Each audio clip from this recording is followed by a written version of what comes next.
One day after putting USC coach Steve Sarkisian on an indefinite leave of absence, USC announced that he has been fired, and athletic director Pat Hayden issued the following statement.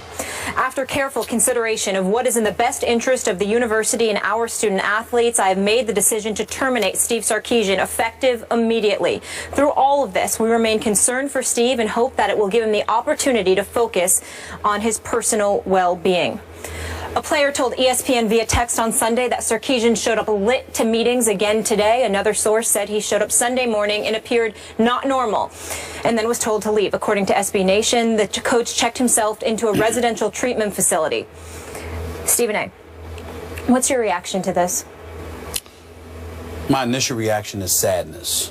Before I go any further, Skip Bayless, you have been on the record, which I deeply, deeply appreciate as a friend. You highlighting your family's issues and history with alcohol. Appreciate that.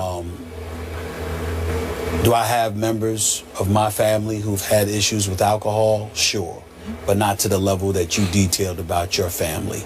So I am far from an expert on this particular situation. Drugs is the other side of it. I can speak on that.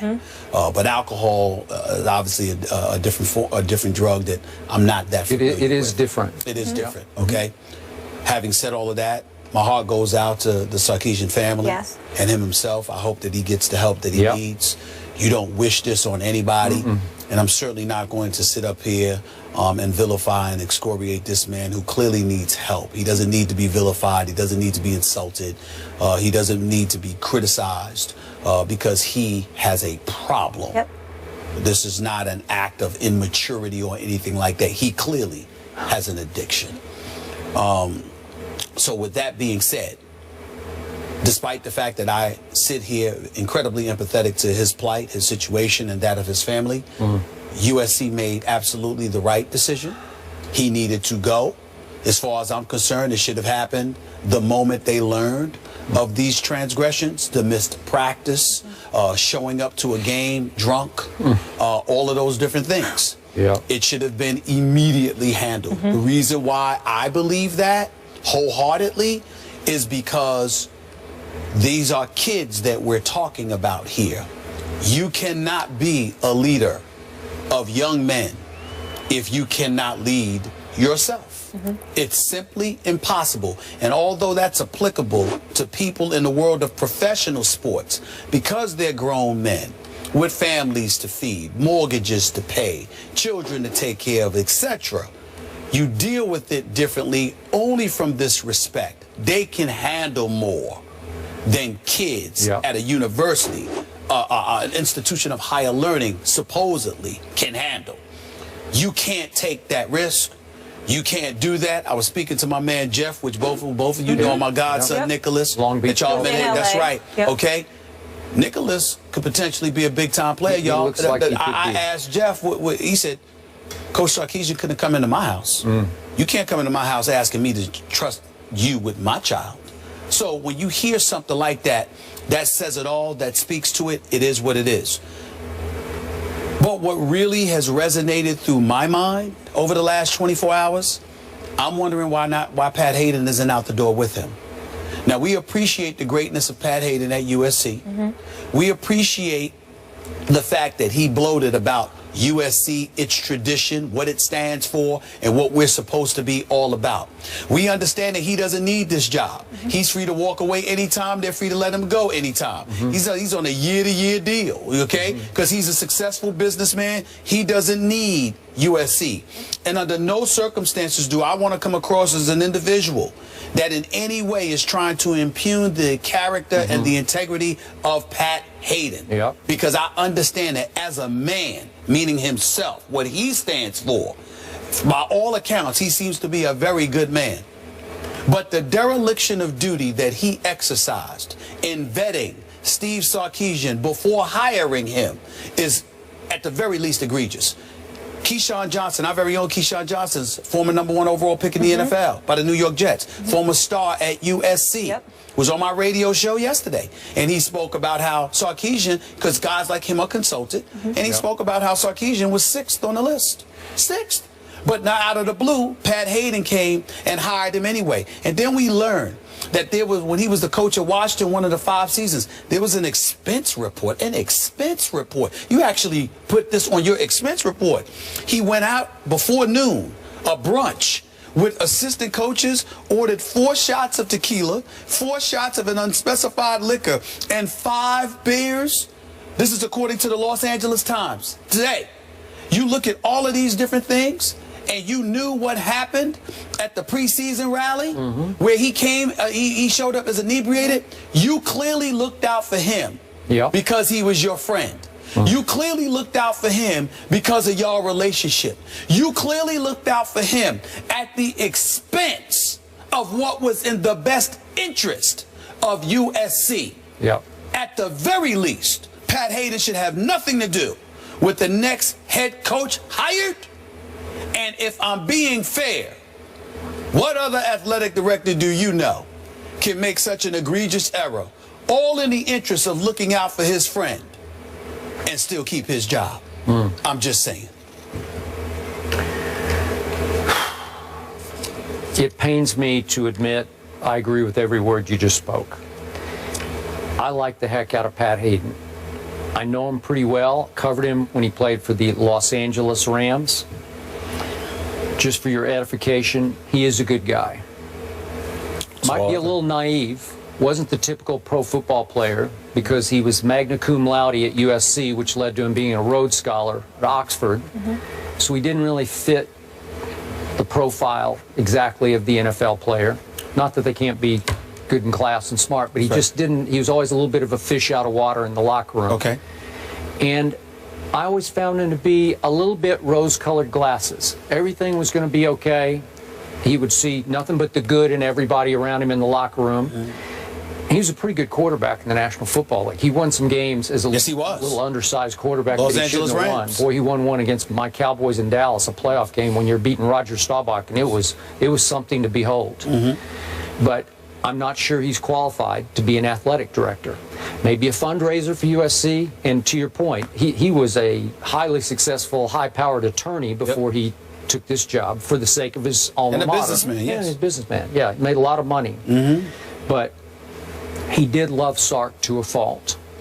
He had a soft spot for him that turned into a blind spot for him, which is very, very dangerous. All your evidence and information that has come to the fore is damning, because the man who was such a great student did not do his homework in his coaching search. And the fact that it's now been reporting that several of the Huskies he coached at the University of Washington are saying, oh, he had alcohol issues that impacted his ability to do his job as a coach when he coached here in Seattle. Really? And Pat Hayden seems oblivious to all this, rose-colored glasses on. And then remember what Pat did to protect his coach? Remember September of 2014 at Stanford? Remember this game? I happened to be watching it live. Somehow Pat Hayden gets a text up in the press box in his wherever suite he was, and he's supposed to go down on the field to help Sark, who's into it with a couple of the referees. And he went down on the sidelines, and Pat Hayden is screaming at the referees from the sidelines, member of our committee that picks our playoff finalists for college football, and he was on the hot seat over that because that's out of bounds. You know, you completely, literally crossed the line onto the football field. And remember, USC is a private institution, so they can do whatever the heck they want to do. Nobody's going to tell them one way or the other, and they all love Pat Hayden. I'm with you. I don't think he should be allowed to pick the next head coach, just because here's the final irony. The most painful irony of all to me is that Pat Hayden, being true blue to his buddy Sark, enabled him to fail at USC. If he had used what the alcoholics called tough love back before the season started and put his foot down and said, you're going to rehab now. Absolutely. We will go interim. We'll pick somebody on our staff to get us through. I know we have a good team. We have a chance to have a great team, but we're going to get through this year, and then you're going to go fix yourself, we hope, and then you're going to come back next year. That would have saved his job. I'm pretty sure we were all sat back, right? And his career. Yeah, wouldn't we have all sat back and said, boy, it's a tough thing he's going through, but we'll wait and see how it turns out for next year for Coach Sarkisian. Am I right? Okay, he didn't let that happen. He let the wrong thing go out of too much blind love for Sarkisian. A couple of points I want to make based off of what you just said. Number one, I am not going to sit up here and speak about a man with such impeccable credentials, who is so revered, and act like, oh my goodness, he should be fired because he made a mistake, it was a dereliction of duty. It's not that. It's that Pat Hayden is about fairness. Pat Hayden is about what's right and wrong. No, he is. I agree. Any other You're institution that you point to, what athletic director do you know would get away with making such a number of egregious errors as it pertained to one individual? They wouldn't get away with it. Okay? You clearly shoved fairness and equity aside in an effort to engage in what some of us would view as nepotism. I'm looking out for my homeboy. I'm and looking out for this guy. As well. And so the Pete Carroll connection, of course, but Lane Kiffin had a Pete Carroll connection. It did not stop Hayden from firing him on a runway. That's true. On a runway off a plane. So I'm saying that's the other point that I wanted to point out about what you made, because you talked about the rose-colored glasses. And I'm going like this. Well, that's not entirely correct, Skip, because that's not what he had with Kiffin. He was pretty hardcore with Kiffin. There was no rose-petaled glasses there. He was pretty hardcore. Well, I think Lane pushed him until he just couldn't be pushed anymore. I'm just saying, but Lane didn't push him like this. In a different way. Lane confronted him and challenged him. Lane confronted him and challenged him because Lane Kiffin was thinking about what he inherited post Pete Carroll, the pressures of succeeding the man, and on top of it all, still having to win full games with lesser than 85 scholarships because it was confiscated from them because of what transpired during the Pete Carroll era and all of this other stuff, even though a lot of people at USC think that was bogus. Nevertheless, Lane Kiffin was in his face saying, whoa, whoa, whoa, I understand where you're coming from, but look at what I'm having to deal with. So you get rid of him.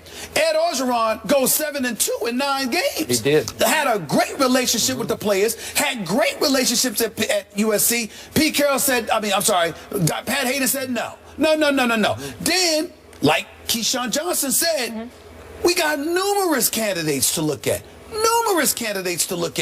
You bypassed all of these dudes to go with who was number 6 on my list and most people's list, because even though he was in Washington 5 years, they called him 7-win Steve / Sark or whatever, because he couldn't get above the 7-win plateau. Although he started from nothing there. I understand that. He started from nothing. It was a mess. He did all of that. All I'm saying is, you do all of that, and Pat Hayden brings you in. You not only didn't demand that he seek help, you glossed over it. And by the way, let me ask you this, Skip, to end my point about this. Didn't you just say magna cum laude?